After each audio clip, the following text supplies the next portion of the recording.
Very good morning. I'm Shanali from Behind Me International Media, and you're watching our morning bulletin. And we're starting off with local news.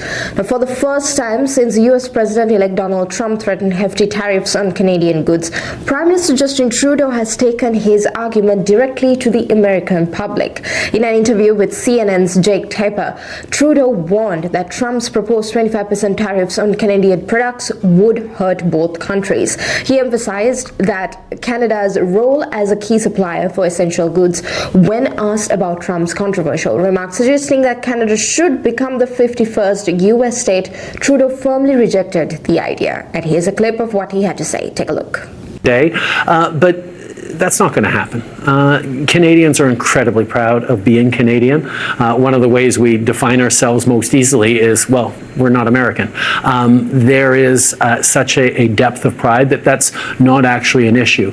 What I think is happening in this is President Trump, who's a very skillful negotiator, is getting people to be somewhat distracted by that conversation, to take away from the conversation around 25% tariffs on oil and gas and electricity and steel and aluminum and lumber and concrete, and everything the American consumers buy from Canada is suddenly going to get a lot more expensive if he moves forward on these tariffs. And that's something that I think we need to be focusing on a little bit more. Ottawa is now preparing retaliatory tariffs on hundreds of American goods, including steel, plastic, and orange juice. This is according to government sources. Trudeau stated that Canada will respond if necessary, just as it did during Trump's previous administration. Now take a look at his next remarks. You know, we don't want them either. We do not want to see tariffs on our side. We do not want to see tariffs on your side. It's bad for people who have for generations made things together and been successful together to actually start creating barriers between economies like ours. Like, we have so many resources in Canada, more than our market can support, so we export them to our closest friend who can rely on them. It is a win-win for us. We would definitely respond, as we did years ago when President Trump put tariffs on steel and aluminum. We responded by putting tariffs on Heinz ketchup, on playing cards, on bourbon, on Harley Davidsons, on things that would hurt American workers. But we don't want to do that because it drives up prices for Canadians and it harms our closest trading partner. Is there nothing that Donald Trump is saying about trade status and relations right now? The Prime Minister was in Washington on Thursday for the funeral of former U.S. President Jimmy Carter, where Trump was also in attendance. However, the two did not speak. Meanwhile, Canadian Premier, including Ontario's Doug Ford and Alberta's Danielle Smith, have been actively making their cases against the tariffs in recent weeks as tensions rise over trade policies. Now, just moments before Prime Minister Justin Trudeau's CNN interview, Conservative leader Pierre Poilievre had held a campaign-style press conference outlining how he would counter Donald Trump's tariff threats if elected, pledging to boost energy exports, lower taxes, and strengthen Canada's economy. Poilievre vowed to take the fight to American union workers and business leaders, warning of U.S. job losses if tariffs are imposed. With Conservatives leading in the polls, he called on Prime Minister Justin Trudeau to call an election immediately, saying Canada needs strong leadership in trade negotiations. The U.S. Supreme Court has rejected Donald Trump's bid to delay sentencing in his New York criminal case, ruling the issue can be addressed on appeal. The decision clears the way for sentencing just 10 days before his inauguration. Despite no expected jail time, Trump plans to appeal, calling the case politically motivated. A jury convicted Trump in May for falsifying business records linked to a hush money scheme.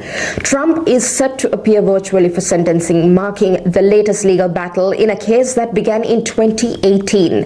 Legal experts say that ruling reinforces that no one is above the law, while Trump's legal team argues the case sets a dangerous precedent for future presidents.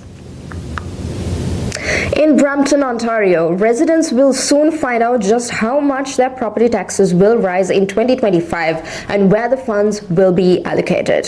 Today, January 10th, Mayor Patrick Brown will unveil the city's proposed budget. The mayor will hold a press conference at City Hall to share the key highlights and officially kick off the 2025 budget process. This will mark Brampton's second, quote, strong mayor budget, with the mayor and his team having the final say on the budget's details.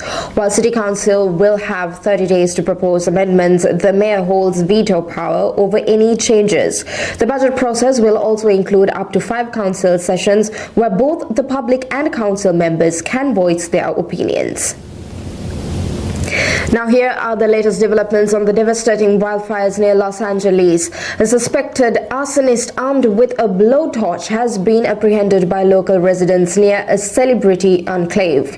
The individual, believed to be in his 30s, was reportedly attempting to ignite old Christmas trees and garbage cans when he was detained by vigilant community members. Authorities have linked this individual to the Kenneth fire, which has already scorched over 1,000 acres, threatening affluent neighborhoods like Calabasas and Hidden Hills, home to numerous celebrities. If convicted, the Los Angeles District Attorney's Office warns that the suspect could face life imprisonment. Meanwhile, the fires continue to wreak havoc, displacing over 180,000 residents and leaving another 200,000 on high alert.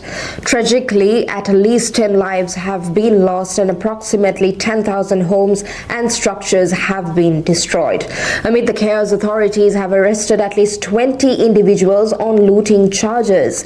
Los Angeles County Sheriff Robert Luna has reiterated a zero-tolerance policy for criminal activities in evacuation zones, emphasizing the importance of safety and order during this crisis. In response to the disaster, President Joe Biden has announced federal aid to assist with fire-related costs as the fires cause significant economic damage. Firefighters are battling critical red flag conditions fueled by dry Santa Ana winds and low humidity, making containment efforts challenging. Despite frustration over insurance claims and resource management, residents remain resilient, determined to rebuild. And finally, here's your weather update for Friday, the 10th of January 2025. So the morning will start off cold with temperatures around -7 degrees Celsius. The skies will be mostly cloudy throughout the day and temperatures will rise slightly to a high of -2 degrees Celsius in the afternoon. However, don't let that number fool you. The wind chill will make it feel much colder. In the evening, the temperatures will dip back down to around -4 degrees Celsius, and we could see a slight chance of flurries, while accumulation is expected to a minimal, just about a dusting. Roads could become slick, so drive with caution. So that's your weather update for you, Mississauga. Stay warm and stay safe. Thank you for watching. This is Shanali from Behind Me International Media.